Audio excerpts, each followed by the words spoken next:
Após ouvirmos as palavras dos membros que entregam a mesa, deixaremos a palavra com o presidente da BIFER, excelentíssimo senhor Vicente Abapt, que falará sobre a importância do transporte ferroviário para a nossa região. Alô? Isso.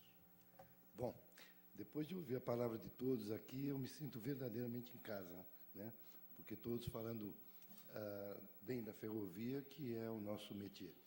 Eu queria só fazer uma observação, vereador João Neno, da questão de saírem vagões de carga de Hortolândia via rodoviária, que eles vão lá para Carajás, né? Para Vale.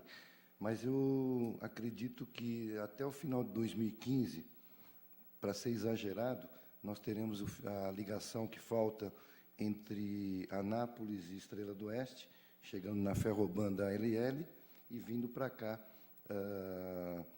numa altura perto de, um pouco para cá de Santa Fé, e chegando até o Porto de Santos, numa ferrovia única. E aí nós teremos, então, mais de 3.600 quilômetros de ferrovias, ligando o Porto de Santos até o Porto de São Luís. Então, a gente vai vencer esse problema, se Deus quiser. E na questão que o vereador Kim comentou, nós temos aí, a nossa luta é para o transporte de média e longa distância. Nos centros urbanos, na grande maioria das capitais brasileiras, nós temos o transporte de passageiros. Então, temos um transporte em São Paulo, que carrega hoje quase 8 milhões de pessoas por dia, entre metrô de São Paulo e CPTM. E as ligações para aeroportos, que são importantes, o monotrilho que vai ligar a linha 9 da CPTM e no Morumbi até o aeroporto de Congonhas, que já está em construção, a linha 13, que sairá de uma estação Engenheiro Goulart e chegará ao aeroporto de Cumbica em mais 1 ano e meio.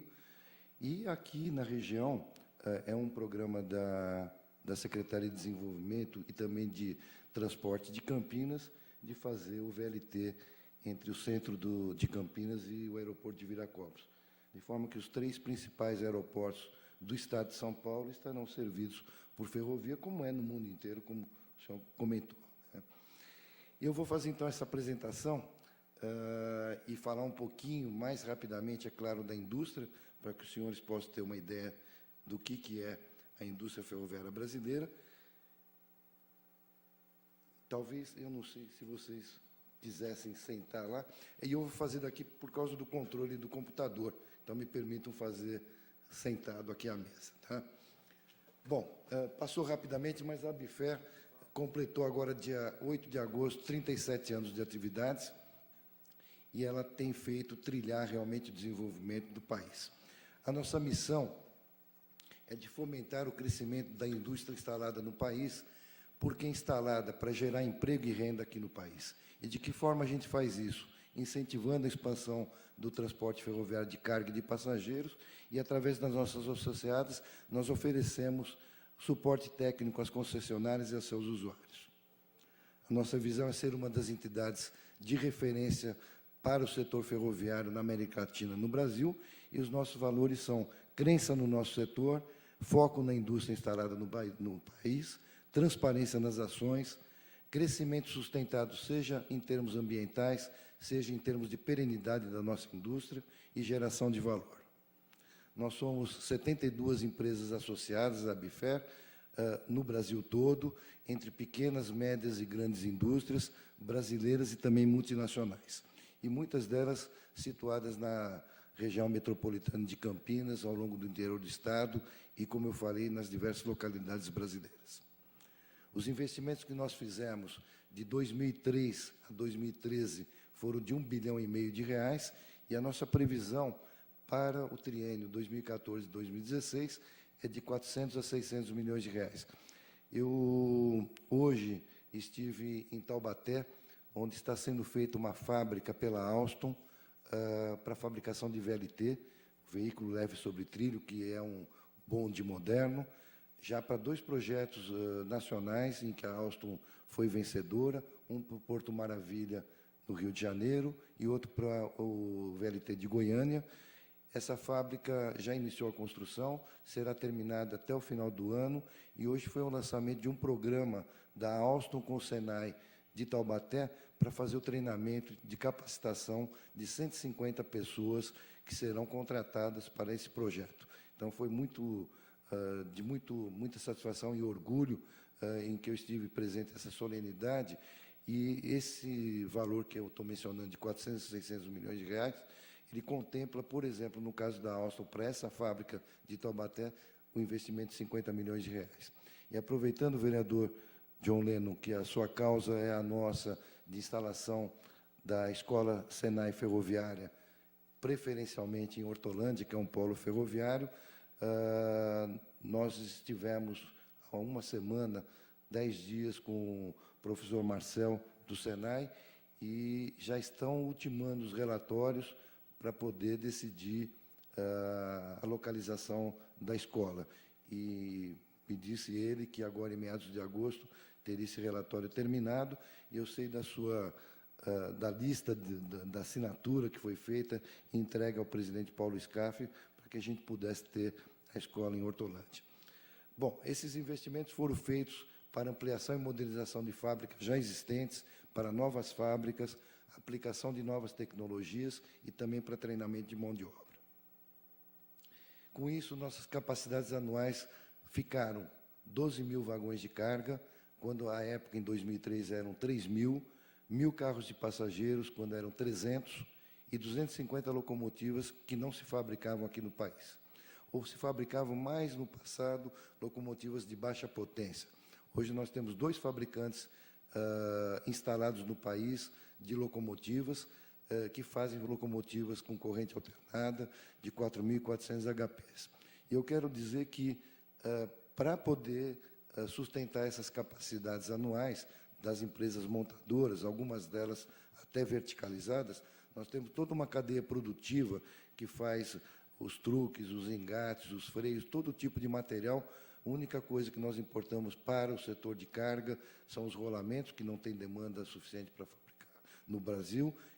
No entanto, nós temos os fabricantes internacionais localizados aqui para fazer remanufatura de rolamentos usados, que dão uma sobrevida de 10, 20 anos. Parando um pouquinho aqui de falar da indústria, para falar ainda um pouquinho mais, desculpe, como é que nós contribuímos para elevar a competitividade das operadoras, das concessionárias, através do aumento da produtividade dos veículos, realizando pesquisa e desenvolvimento, promovendo inovação tecnológica, utilizando tecnologia de ponta e buscando, e não só buscando, também praticando sinergia com as concessionárias. Todos os projetos que são demandados pelas concessionárias, por seus técnicos, são estudados em conjunto com os nossos técnicos para fazer o melhor projeto possível e sempre com a preocupação de fazer a fabricação aqui no país para, de novo, gerar emprego e renda aqui. Isso não quer dizer que a gente não tenha importações predatórias. Tivemos, no Rio de Janeiro, importação de trens chineses, porém, hoje, os coreanos, que são competidores internacionais de porte, estão aqui em Araraquara, junto com a IESA, fazendo trens. O grande problema do chinês é que ele não vem no local. Ele tem o dinheiro, então ele se acha no direito de fazer lá, ou seja, a gente exporta a mão de obra e traz os trens chineses completos. Nós conseguimos combater e terminar com isso no Rio de Janeiro. Mas, para isso, nós tivemos que fazer um movimento que o governo local necessitava que houvesse a instalação de uma fábrica no Rio. Então, de novo, a Alstom se instalou no Rio, não para fazer totalmente o carro lá, porque você não tem demanda suficiente, mas para terminá-los no Rio de Janeiro.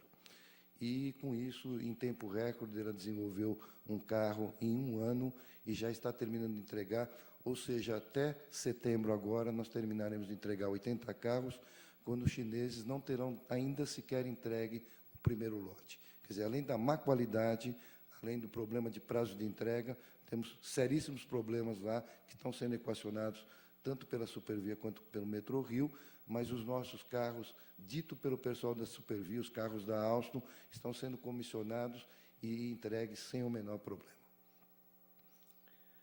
Nos vagões de carga, a gente procura dar, claro, maior capacidade de carga, através da redução do peso do vagão, com maior resistência. E a indústria siderúrgica nacional contribuiu muito para que fizesse desenvolvimento de aços com menor espessura e maior resistência. os truques, que é a parte rodante dos vagões, com maior capacidade. Eu tenho um exemplo típico que vou só mencionar aqui agora: os vagões para transporte de minério de Carajás e também da MRS em Bitola Larga. Na época estatal, eles carregavam 95 toneladas de minério. Hoje carregam 128. São 35% a mais de carga. 33 toneladas por vagão. Num trem tipo de 330 vagões, significa que, numa mesma viagem, o mesmo número de locomotivas, da mina de Carajás até o Porto São Luís, são 11 mil toneladas a mais, ou 44 mil toneladas na mesma viagem. Isso é produtividade que a gente garante para a concessionária. E também maior velocidade de carga e descarga, e já fazendo com os vagões em movimento, vagão rodando com 5 km por hora, e através de um mecanismo, à distância, nós abrimos e fechamos as bocas de descarga, e hoje os vagões da Rumo, que passam por aqui, descarregam em 1 minuto no terminal em Santos. Com a descarga automática, passaram a descarregar em 17 segundos 100 toneladas de açúcar a granel. Também é produtividade que a gente garante às concessionárias. Nas locomotivas, redução do consumo de combustível da ordem de 30%, com motores de corrente alternada, um maior esforço de tração com a mesma potência, e também uma redução, e também a possibilidade de utilizar combustíveis alternativos. Hoje, o setor ferroviário tem utilizado a mistura B20, que são 20% de óleo diesel, de biodiesel no óleo diesel convencional, inclusive gás natural liquefeito. Então, as locomotivas já têm motores preparados para essa situação. Nos carros de passageiros, maior conforto e segurança para o usuário, e a redução também do consumo de energia da ordem de 30% de novo, com motores de corrente alternada também instalados nos vagões, nos carros de passageiros.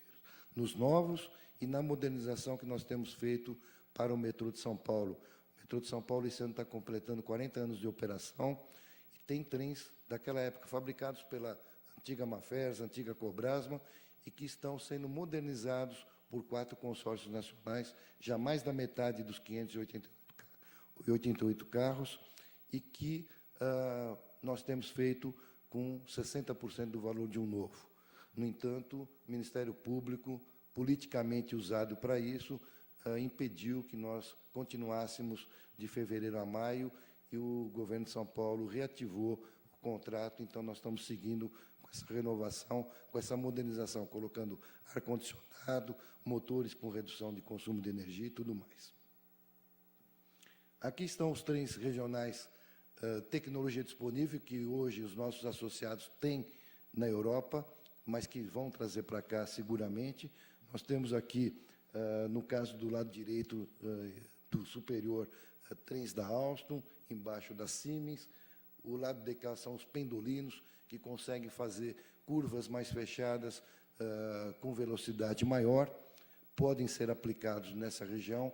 Mas eu tenho uma notícia de um dos fabricantes, aí não vou mencionar quem, nesse caso aqui é a Alstom, que pode fazer vagões, carros de passageiros para os trens entre cidades, que não necessariamente sejam pendolinos, que são mais caros, mas carros que estão sendo desenvolvidos para a África do Sul com tecnologia brasileira.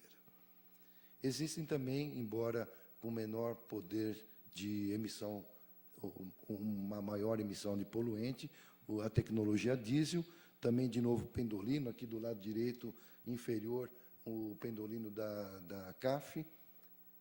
Acima é um carro diesel hidráulico, fabricado pela Bom Sinal, uma empresa brasileira, que está no Ceará, em Barbalha, e os outros casos são também de Bombardier e CAF.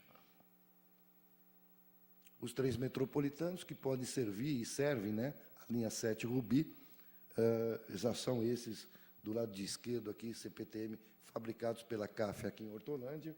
Esse da Supervia, o que foi fabricado pela Alstom agora recentemente, que eu comentei agora, e os trens metropolitanos da Transurb de Porto Alegre. Esse caso é um antigo e já tem um novo contrato sendo feito pela Alstom também. A expansão da nossa malha. Eu vou mencionar aqui que nós já tivemos investimentos na década de 70, de quase 2% do PIB em todos os modos de transporte, ferroviário, rodoviário, hidroviário. Tivemos 2 décadas perdidas de investimento em infraestrutura, décadas de 80 e 90. Veja que o investimento caiu para 0,6% e 0,2% do PIB. Já houve uma reação no começo da década, ou do século, para 0,4%, e a previsão para essa década é de 1,6%, dos quais 0,6% serão em ferrovias. Esse número, quer dizer, a gente está voltando a 40 anos atrás, que é um número razoável, só que nos países emergentes, aos quais nos comparam em termos de BRICS, fazem 4%, 5%, 6%, tirando a China, que faz até 10% do PIB. Então, nós estamos muito atrasados, porém, temos notícias boas que, pelo menos, a gente está retomando os investimentos. Na área de carga, nós estamos falando em 2014 a 25, em 10 anos, 119 bilhões de reais. Aqui eu mostro o PNLT revisado ano passado, em que o transporte ferroviário já na matriz ocupa um percentual de 30%. Na época estatal ele era 19%, e a previsão é que em 2031 a gente tenha superado o transporte rodoviário de carga com 43%. Hoje nós temos 30 mil quilômetros de ferrovia, sendo que só 23 mil são operacionais. A previsão é que até 2016 a gente agregue 5 mil quilômetros em ferrovias como a Norte-Sul, essa que eu mencionei, que vai fechar o circuito total desde São Luís até Santos, a integração Oeste-Leste na Bahia, mais 1.000 quilômetros, 1.700 da Transnordestina, duplicações da ferrovia de Carajás, da própria Ferroban, que passa aqui entre Sumaré, no caso entre Sumaré e Santos, mas que eles vão estender desde Tirapina até Sumaré. Então, isso dá 5 mil quilômetros para serem terminados até 2016. Depois temos 11 mil quilômetros de obras do Programa de Investimentos em Logística, que a gente espera que o primeiro edital seja lançado, eu não vou mencionar a data, porque a gente já está esperando isso há 2 anos. Né? O PIO foi lançado pela presidente Dilma e pelo ministro, então ministro, e hoje, de novo, ministro Paulo Sérgio Passos, em agosto de 2012. Só que saíram 5 obras rodoviárias, 2 aeroportos, o porto está parado por outro motivo e a ferrovia não saiu. Mas nós temos esperança de que um primeiro trecho entre Lucas do Rio Verde, no Mato Grosso, e Campo Norte, em Goiás, ligando já com a Norte-Sul, saia nos próximos meses, ainda dentro de 2014. 6 outros trechos, o governo fez procedimentos de manifestação de interesse, os PMIs, e já houve, para mostrar a importância do setor ferroviário, 20 grupos fizeram 71 propostas. Então, nós acreditamos que para 2015 nós teremos metade desse projeto já iniciado. E aí, terminando em 2025, para formar 39 mil quilômetros. E nós tivemos, né, Ariovaldo, 38 mil quilômetros na década de 50 e 60. Ou seja, nós estamos fazendo todo esse esforço para, depois de 50 e 60 anos, voltarmos à mesma quilometragem que a gente já tinha, que foram erradicados por vários problemas, mas por falta de gestão estatal, sem dúvida nenhuma. Na área de carga de passageiros, são outros 113 bilhões já em 7 anos. Então, a soma desses 113 com 119 dão aquele 0,6% do PIB. Hoje nós temos 15 malhas urbanas, naquele mapa, que fizeram o transporte de 2,6 bilhões de pessoas no ano passado, e que eu mencionei que em São Paulo, só em São Paulo, são hoje 8 milhões de passageiros por dia.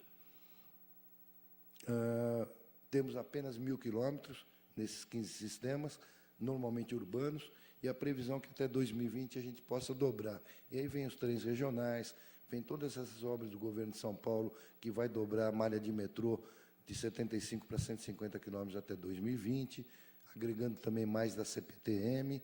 Tem os projetos no Rio de Janeiro, como o Porto Maravilha, que eu mencionei, a linha 4, que vai ligar Ipanema até a Barra, e outros projetos que vão fazer com que essa quilometragem dobre em 7 anos. E aí vou falar do trem regional, que foi me pedido para falar. De novo, na década de 60, dados da revista ferroviária, a gente transportava 100 milhões de passageiros por ano. Hoje, nós transportamos 1,5 milhão em 2 sistemas de carga da Vale, na Vitória Minas, no Sudeste, e em Carajás, no Norte, Nordeste, que é um esforço da Vale, um trabalho, um serviço social de 1,5 milhão de passageiros. E trens turísticos e culturais, inclusive dentro de São Paulo, pela CPTM, são 3 linhas, em outros estados, mais 4 milhões, ou seja, a gente chega aí a 5 milhões. E o transporte do trem entre cidades, do trem regional, do próprio trem de alta velocidade, vai, com certeza, resgatar esse número de 100 milhões de passageiros por ano, que nós tínhamos também na década de 60.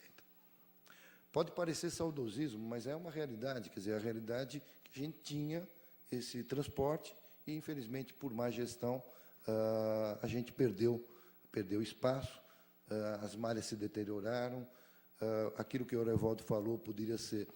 Eu concordo com você, mas só que hoje, na ferrovia que veio deteriorada da forma que veio, que embora as concessionárias tivessem já melhorado essa ferrovia, hoje você tem uma velocidade média de carga de 29 km por hora.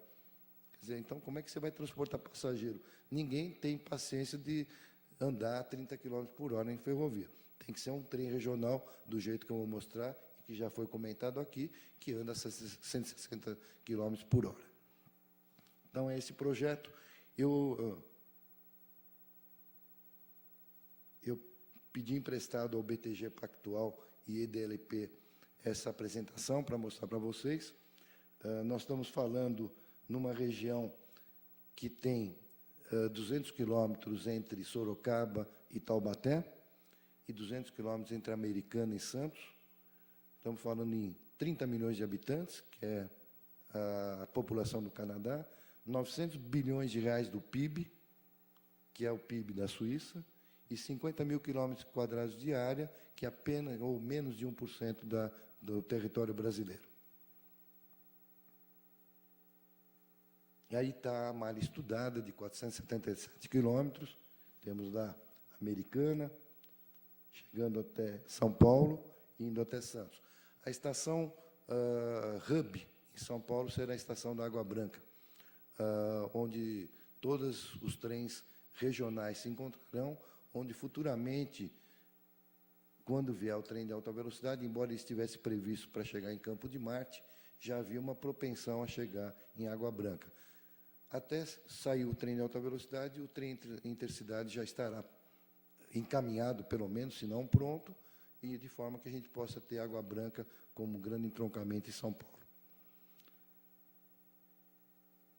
E as distâncias serão vencidas. Nós estamos falando aí em raio de 100 quilômetros a partir de São Paulo, e um pouquinho mais até Americana, deve dar 130, 135 quilômetros até Americana. De qualquer forma, as distâncias serão vencidas em menos de 1 hora. Até Jundiaí, 30 minutos. Mas chegando a Campinas com 50, e mais 10 minutos chegaria aqui em Americana com 130 quilômetros. Até Santos, 45, Sorocaba, 55, São José, 42 minutos. São trens, como eu falei, de média velocidade. Quando a gente fala em trem de alta velocidade, nós estamos falando em 300 km por hora, altíssima velocidade, 350, 400. Um dos nossos associados já tem trem rodando na Ásia com 380 km por hora. E aqui na média velocidade, perdão, estamos falando de 160 km por hora.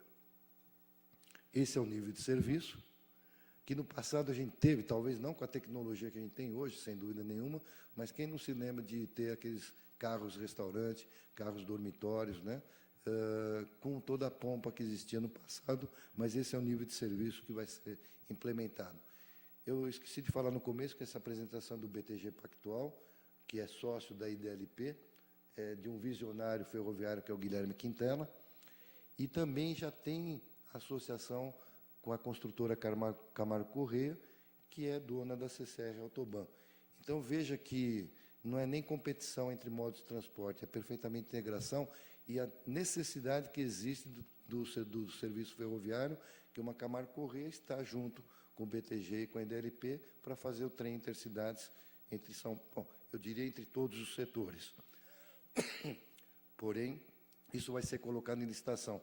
E aqui não foi falado, o Lorival falou que o secretário tinha previsto para junho, mas ele já nos falou recentemente que essa concorrência será lançada nesse trecho São Paulo Americana em outubro. Eu até lhe perguntei se outubro, época eleitoral, se haveria algum problema. Não, não é, porque será uma PPP, então não depende de condições eleitorais para sair. Então, a gente espera que esse primeiro trecho seja agora em outubro. As estações centrais principais serão, além de São Paulo, nas cidades que são cidades centrais das regiões metropolitanas do Estado, Campinas, São José dos Campos, Santos e Sorocaba, recém-levada à região metropolitana, e as estações locais, veja que temos aí Americana, além de Jundiaí também, que terá a sua estação.